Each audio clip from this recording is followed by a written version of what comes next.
Hello, welcome to Card Talk. I'm Brobnar89. I'm Shaka. Today we'll be looking at an uncommon artifact called Redhand Registry. This has one amber pip on it. It is a law, and it reads, after amber is stolen from you, your opponent skips their forge a key step during their next turn. This is pretty awesome. I really like this effect.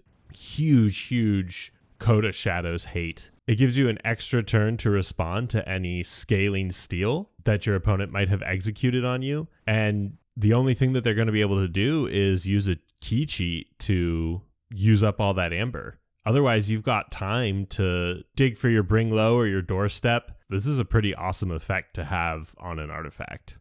Yeah, I agree. I think it fits well in Sanctum, particularly because of all the high-end stops and amber control that you have through capturing. Some good Shadows decks slip across the finish line by taking you off check for the third key and then sneaking out a win.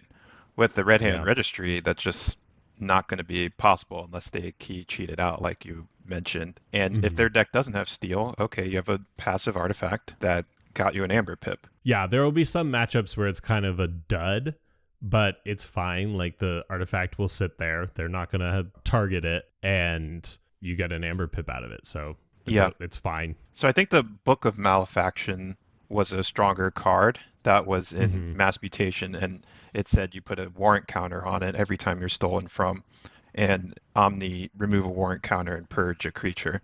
That card was rare though. This card isn't uncommon, so you're more likely to see it in decks that are good.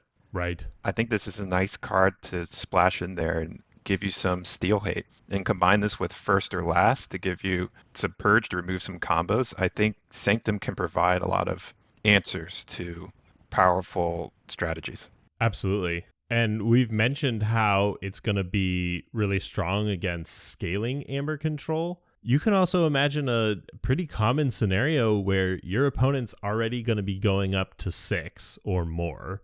And then they're going to have to think very carefully about whether they want to steal if it's going to make them skip their key step. Do you play that Ronnie? Just steal 1 and bring me down to 3?